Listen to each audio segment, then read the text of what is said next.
Things are changing at light speed in the world, and the work of Doctors Julia Moore and Sobia Kahn in the field of implementation science is creating changemakers across the world and can help you in your work regardless of the sector, as you will discover on this episode of Making Our World Better. Welcome to the Making Our World Better podcast, where you will find motivation and encouragement through lively conversations with inspirational people who every day are making our world a better place. Now, here's your host, Jay Clark. Welcome to the podcast. I'm Jay Clark, and it is going to be a fun conversation today with Dr. Julia Moore and Dr. Sobia Kahn from the Center for Implementation, the Center for Implementation, a social enterprise that trains, supports, and empowers individuals and organizations around the world to actively apply best practices from implementation science to achieve maximum impact. Trained as academics but considered rogue scientists, can't wait to learn more about that, by many in the field, Dr. Moore and Dr. Kahn focus more on making research evidence practical and usable for real change rather than producing more research. They're internationally known for their ability to make implementation science practical, turning complex ideas into simple, actionable steps, and they've made many of their tools and resources freely available. You want to talk impact? Together, Dr. Moore and Dr. Kahn have trained over 10,000 changemakers in over 100 countries, amazing, and have supported over 200 initiatives. They've worked with a variety of organizations, such as the World Health Organization, I've heard of them, the Bill and Melinda Gates Foundation, heard of them, CalHope, the Centers for Disease Control and Prevention, amazing, Healthcare Excellence Canada, and Kids Brain Network. Guys, thanks so much for joining me today. I'm thrilled to get into all of this with you. Awesome. Thanks, Jay. Yeah, we're super excited to be here. Well, I would love to start simple. So how would you describe the Center for Implementation and your mission? Dr. Moore, why don't we start with you? Awesome. So we are a kind of tiny little social enterprise. Technically, we're located in Canada, but we do work literally with people around the whole world. And Sobia and I were trained as implementation scientists, which is this thing that very few people even know exists. And so that's like the science of how we implement change, implement new programs and practices at an individual, organizational, and systems level. Unfortunately, the people who are literally implementing and scaling those programs don't often know that science exists. And so we are here to make that science super practical, super relevant, so that people who are actually trying to implement things that work know the science of how to do that. I love it. And I also love that now I can say I've gone international with my podcast. How exciting. But taking a step back, I'd love to hear if you guys had kind of an aha moment that really led you to discover your unique and successful approach in implementation science and why it would lead somebody to consider you a rogue scientist. Well, I guess, so Julie and I have worked together for several years, and we actually worked at a research institute together, which is where we were researchers. And we were doing implementation research projects, and we were applying implementation science to research, and then noticed at some point that there were organizations who were not researchers. So these are people who are like running healthcare organizations or, community organizations who are coming to this research institute to understand how to learn more about implementation science, approaches to better their implementation methods, and then also just like looking for support. And Julie and I kind of fell into this role where we were realizing that there was such an appetite for this and like I guess an expressed need to understand implementation at a very deep level that we built courses originally at this research institute. So we built courses that were incredibly practical, that were designed for these practitioners in these organizations. And then also we're working together with them on these projects where we're alongside with them understanding how they need to be supported, building their capacity, helping them understand the ins and outs of implementation. And at some point, Julia, you had this spark where you're like, maybe this is something that we should turn into an organizational mission, because we were part of this research institute doing this like alongside the other research work we're doing, and wanted to kind of formalize this into an actual mission and vision of an organization. I love it. Dr. Moore, anything to add there? Yeah, I feel like, so I think it's sort of, as Sobia said, it sort of started with this idea that we saw this very deep need and desire for people to implement things better. And I think, I mean, Jay, I've listened to a bunch of your episodes, clearly like that you were talking to people, like people want to implement things better, right? Yep. And I think that a few years ago, in the early pandemic days, I was interviewed for a book someone was writing, and someone asked this question about if you could wave a magic wand and change something in implementation in the world, what would it be?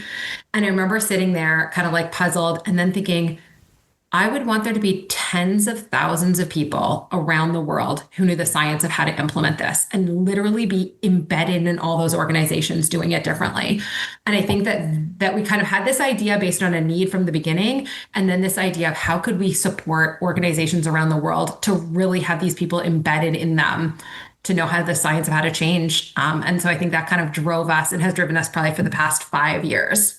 I love it because it's the story of every great enterprise. You see a need that needs to be filled and you've got a solution to fill it. So it's fantastic. But, I know some of the organizations that I've worked with, this sounds perfect because leadership will get research or they'll know that they need to change, but they don't even know where to begin. It's like, okay, we got this research. What do we do with it now? And how can we change it? But it's tough to even know where to start or what exactly they need to do to achieve different results. And it sounds like what you guys do is help them figure out that roadmap, correct? Yeah, Absolutely. I would say we literally like using the word roadmap to kind of guide people on like, what is the pathway or the roadmap that you can use that's driven by the science of how to change to kind of figure out how to do this. Yeah. Yeah. And I just want to add, like, I think that a lot of people spend a lot of time thinking about and even spending a lot of resources on innovation, which is great, right? Like you're thinking of new things, you have great solutions, we need new innovations, but not really thinking about how they're going to be implemented. And I was literally on a call yesterday where people were talking about, oh, we're going to, develop this new drug. And I brought up the fact that even if you develop this new drug, the barriers to implementation are going to exist. So like, if you build it, will they come is the question. And they were like perplexed. They're like, oh yeah, we have to implement this at some point. So thinking through in terms of like how these things that we build and build evidence around, and there are innovative solutions to all these world's problems. But if you're not overcoming implementation barriers and you don't know how to implement them, then those good ideas will never come to fruition and they'll never be embedded and sustained in a system. Well, I love that too, because in the world I live in, one of the things we talk about a lot is, okay, we have goals, okay, which are great. Yeah. What are the commitments to, how are you going to accomplish those goals? And that's the implementation about it. And, one thing I loved when I saw on your website was where it said you're topic agnostic, which I thought was just a great term, which means really what you're doing can work in any sector, including the nonprofit sector, correct? Yeah, I would say, in fact, we work predominantly in like public health, in social services, in education, with nonprofits, community organizations. So I would say we're topic agnostic, but that's really, and healthcare, that's really the bulk of the groups that we are working with, and increasingly a little bit in justice and climate change. But it's really kind of like the people who are on the ground trying to implement. I mean, in all those topic areas, there's programs and evidence and policies we know people should be doing, and it's hard to do them. And in some of those worlds that you're talking about where you guys live, it's changing so rapidly. Yeah. That, I'm sure they have to lean on you to keep up with everything. But, somebody who's mildly obsessed with communication, what are some of the ways that you help organizations effectively communicate change to their teams so the teams stay motivated? So there are a few things that we do. I think the first thing is to understand like the audience, like who you're communicating to, where they're coming from, what their needs are, what their pain points are, what they value, and ensuring that that's embedded in the way that you communicate. So using good communication theory.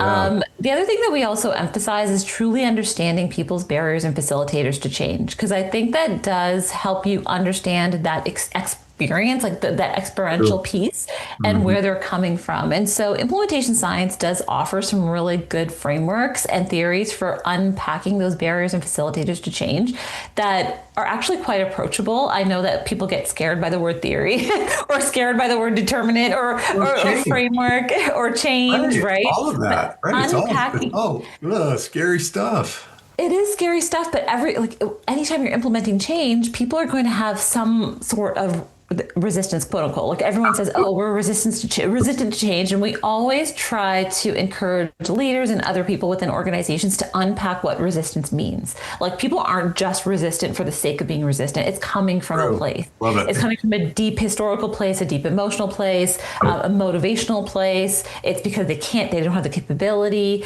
And so there's so many different reasons why they may be resistant. And so to be able to use frameworks or theories to unpack that and to try to use that in your communication or in your strategies to help overcome those barriers to change is what we really focus on. I love it because there is specific things people can do to overcome these barriers, which I love what you guys are saying. One area of the world that's changing so rapidly, and I'm sure you see it 1,000 times more than me, is this whole artificial intelligence realm. And it feels like if you're not using it in your business, you're falling behind. So how much of your work is helping organizations kind of incorporate and implement AI into their businesses?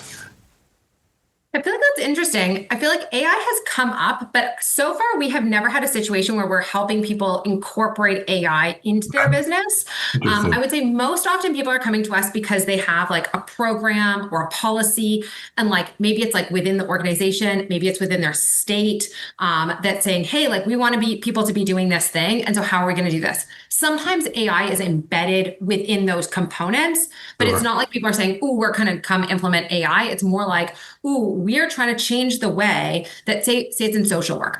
Say it's like people come in, they want to engage with the social worker differently, and they want that social worker to like approach families differently, to engage with them differently. And so it's kind of often more like, how can they change the practice of what they're doing? And behind the scenes, there might be some additional components within that, but it's not typically like an AI first, if that makes sense.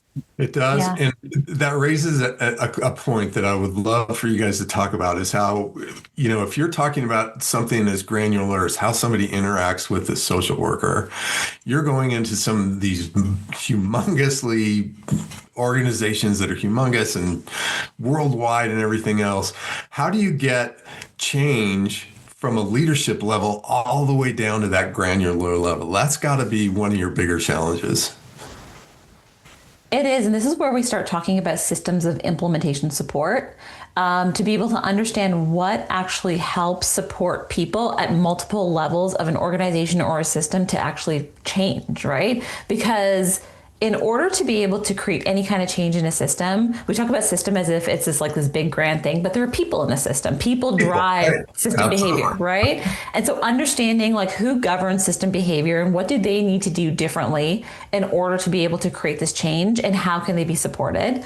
And then using that same line of thought as you go down, like community level, organization level, individual level. So you're applying the same kind of thing. People have to do something differently. Let's identify who across the entire system, even down to the person with their interaction with the social worker, right? So you're going through every level and understanding what do they need to do differently and how are they going to be supported to do that thing differently. And so it does become quite complex when we do interact with people to be able to understand that level of granularity and also that level of like bigness of the system. But I think it helps people make sense of the fact that change is not this like one singular thing. It's a series of actions. It's a series of supports. It's a series of strategies that you use that all interact with one another to produce some sort of change in a system.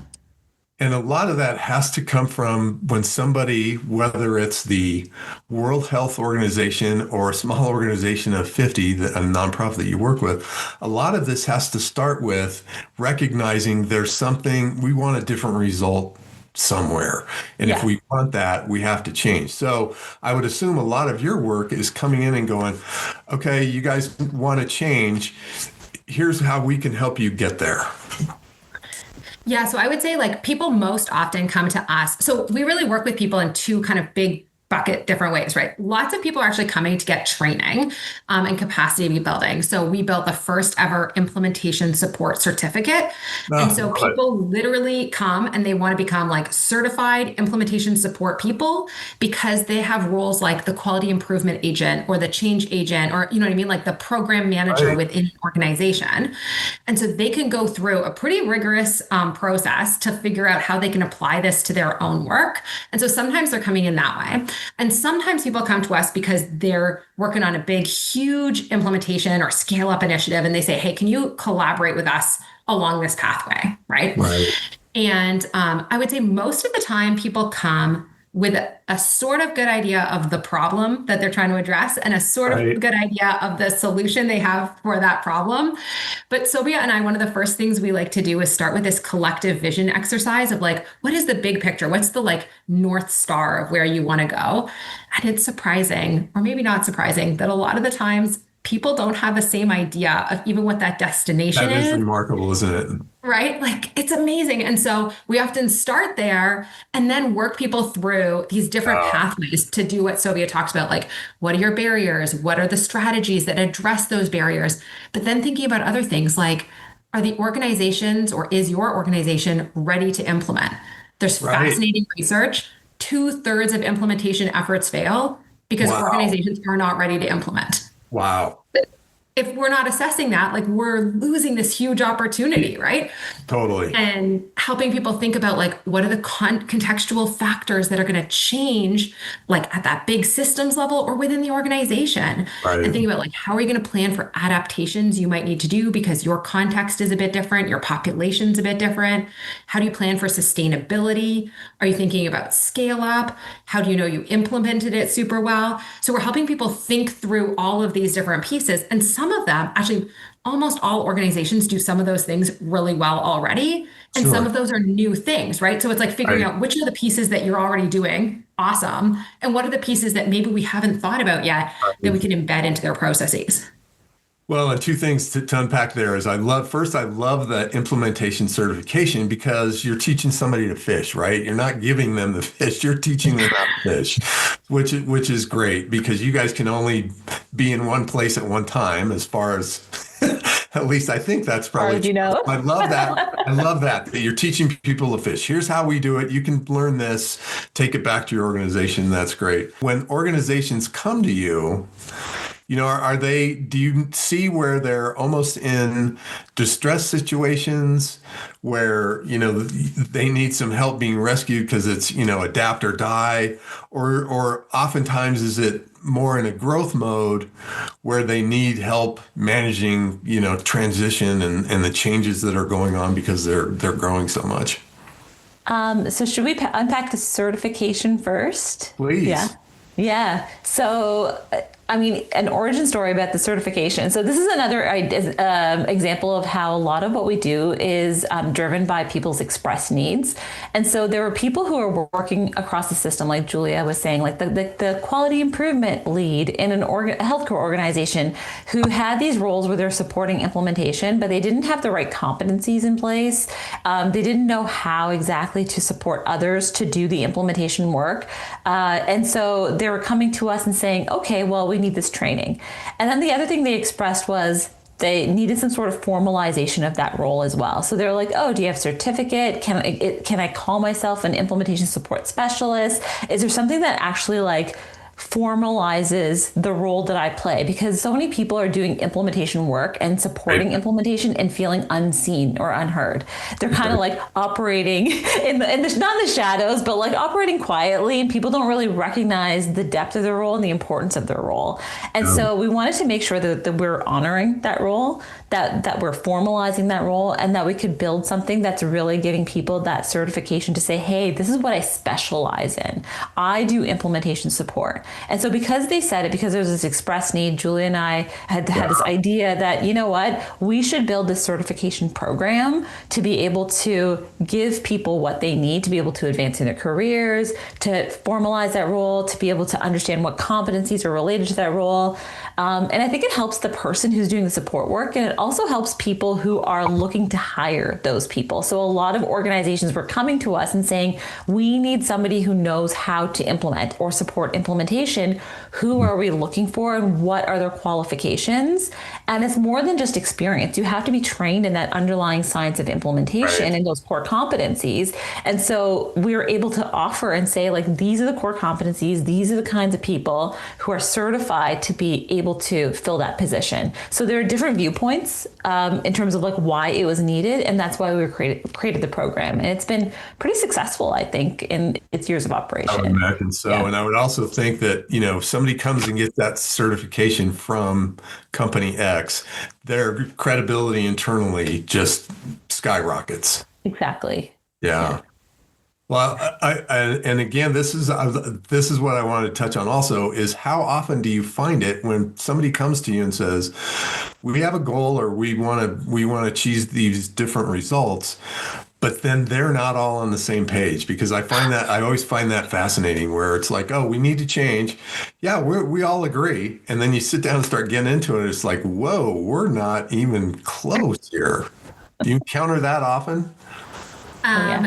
Yeah, I would say that is, I mean, maybe not the norm, but yeah, maybe it's the norm, right? Like, I think that it's more common that people, like, I think that often there's an element of what people are doing that everyone agrees on, right? But there are different parts of it that people don't realize are different. And oftentimes it might be because they have different roles in the system, different roles in the organization, right? Like, they're approaching it from a different lens. But I would say it's really, really, really common that that's the case. And I also think right? Like, and before you ask this question about, like, are people coming because they have a growth mindset, or are people coming because they are having a problem?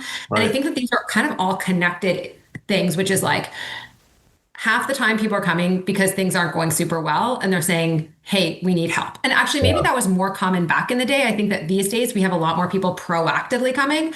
But when things are a problem and then you go unpack it, almost always people have a different vision of what they're supposed to be doing together. I think increasingly we have a lot more scenarios where people are proactively saying, hey, we know there's a science of how to implement. We are responsible, or we've been given funding, or we want to scale something up. Can you help us do that? And I think that I would say in the past 2-3 years, we've seen more people showing up to the table with those kinds of mindsets than we had. I mean, Sobia and I have been working together 14 years. So, like, I would say there's been a pretty big swing towards that direction more recently. Well, that's very heartening, because that means people recognize we need to do this and we're not fully equipped, and we need to call in some experts to help us, that is a growth mindset, which I love.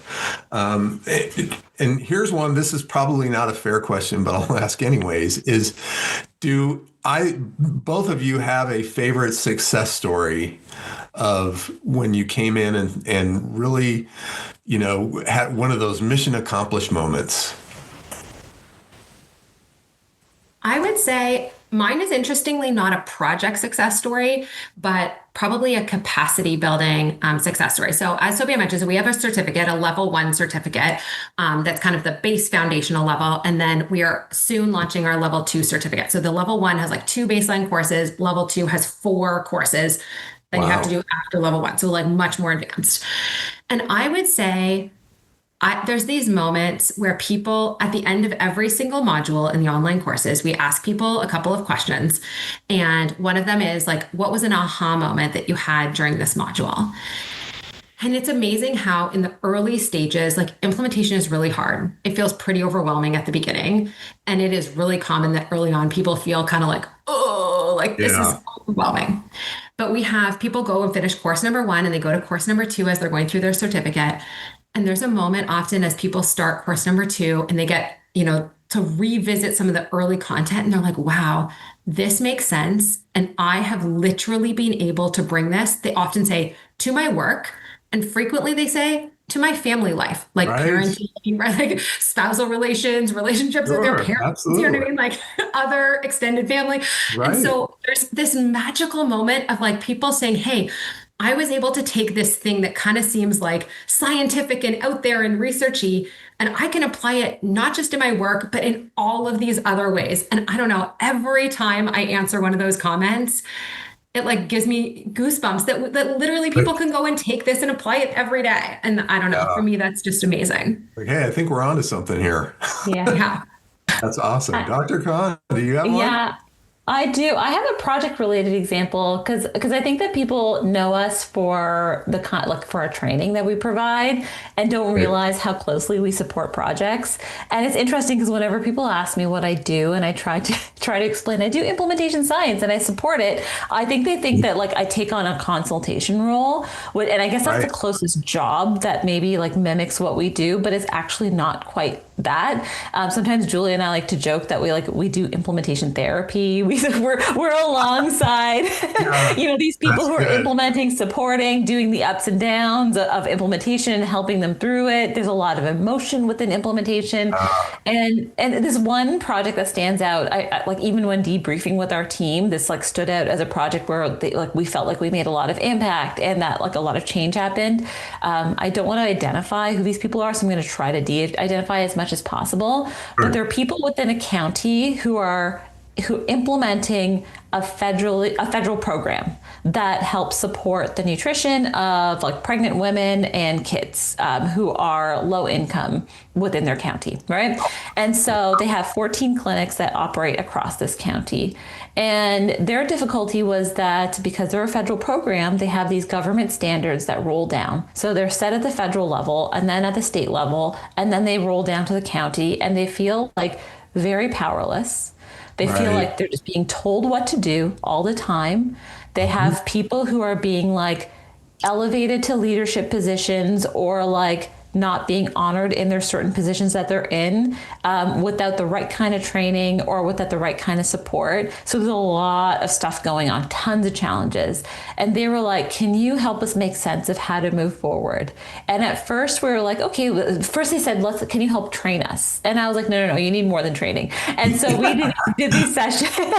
So we did train them, but we also did these sessions where we were talking about shared power across the organization and within each of the clinics, and how giving people agency would help them, give them some ownership over implementation and make them want to do it a lot better, not just to do the government mandate and check the item off the list, but to actually improve the quality of their implementation work, Right. and to go above and beyond, because that was one of the things. So like building the motivation to do better. And also to make it feel like, oh, this is not just the government telling us what to do, but this is us prioritizing. And so making people feel better about the implementation process emotionally. Right. So we worked with this group, and essentially the outputs of this work that we did together was that, first of all, we developed products that made people really excited. First of all, clarified what they're implementing. They were like, oh, we're going to put these posters up around our clinics. And this really clarifies what we do in each of our roles and how we contribute to the betterment of these women coming into our clinics. They created new implementation support teams and positions. So people had like leadership capacity when it came to implementation across all 14 clinics, and they rotated those roles. So everyone had a chance to be able to like participate in that. And that gave them agency. And then they also underwent some training on how to do barriers and facilitators assessments. So they got training in some of the implementation science of it to understand how to strategize appropriately using implementation science. And this group followed up with me like 6 months later, and then again a year later, and they're like, this is what we're doing now. And they sent me slides, and they changed like organizational structures, and they changed job descriptions, and they they made so much progress because they really embedded that into their organization across each of the clinics. And I was like, wow, they made huge amounts of change, and they're like, people are excited for this, which was something that had never happened before. So to me, that was a huge impact because I saw like the result of like working side by side with people to help overcome those challenges and to kind of change and transform the way their organization was operating. And there's a few things there that I love. First off, you taught them how to fish. So you worked alongside with them, got them up to the launching point, and then they can fly themselves. The second part that I love about that story is it doesn't matter, even if it's a federal job, to be able to provide people some ownership, it's going to skyrocket their ability to flourish, which is fantastic. And then thirdly, I think the big thing in which is obviously you guys are stars at, and it's the power of an outside voice. I mean, I think a lot of times, organizations try and do stuff internally and they just don't see how they can be better unless they bring somebody in who's just a stone cold expert on this. And the power of that outside voice can really be transformative. So, I just love the work you're doing, and I can't think of any organization that couldn't benefit from it. But, as we wind down here, and I'll respect your all's time, I'd like to wrap up with, I call them my Fab Four questions. Yeah. And I'd love for each of you to answer. And my first one is, what is something you will read, listen to, or watch today? What are the change experts going to read, listen to, or watch today? I knew about your Fab Four questions, and this is the hardest of your Fab. I want you to know. So I would say I consume content intensely and in every format possible. So I read academic articles. I am currently on LinkedIn, where a lot of people are reposting even like interesting like social impact reports, or like reports in different ways that different organizations are talking about impact and change and systems thinking. And so Sobia and I like to pull from all these adjacent fields. So I feel like I do a lot of that. And I listen to a lot of podcasts and I take a lot of online courses. So I would say I am a massive consumer of a huge amount of all of those things all at once. Hopefully you squeeze in some sleep somewhere. For me, I can't promise that I'll read it today, but it's definitely on my reading list. I've been meaning to dive deeper into, as Julie was saying, that we like to dive deep into like adjacent fields that help build our implementation practice and the science of implementation.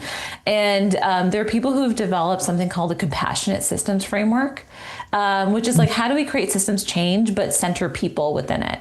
And I think that's important, especially for where we're at now in the current context. I think centering people and centering them with the compassion that's needed to create sustainable change in this environment, I think is really important. And so that's something that I've been meaning to dive deeper into. So it's on my reading list. Okay, so ESPN.com, make me feel bad. Anyways, if you both could answer, who has been a role model in the work that you're doing today or in your careers? So I would say, I was thinking about this. So I think a big picture role model that I have no direct contact with, but I absolutely love her stuff, is Helen Bevan from the UK. She is doing a lot of this kind of change work inside of the National Health Service, the NHS in the UK.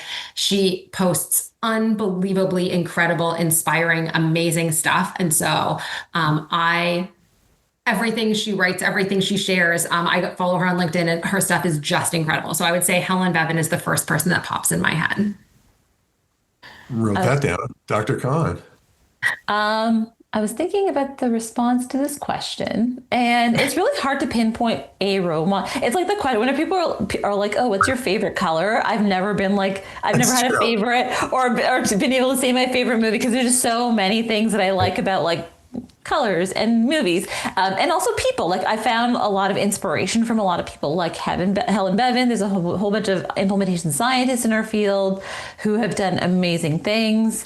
I can say that the people that I tend to be inspired by the most really are like community leaders, like people who are like not in formalized roles that relate to implementation science, but are driving change within their organization or within their communities. And they're just so passionate and motivated.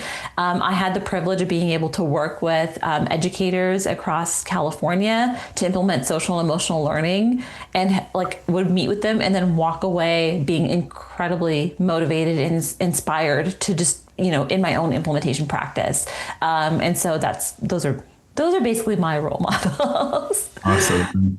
This one, again, is not a fair question, but is there an organization out there outside of the Center for Implementation that you really admire their work or want to give a shout out to?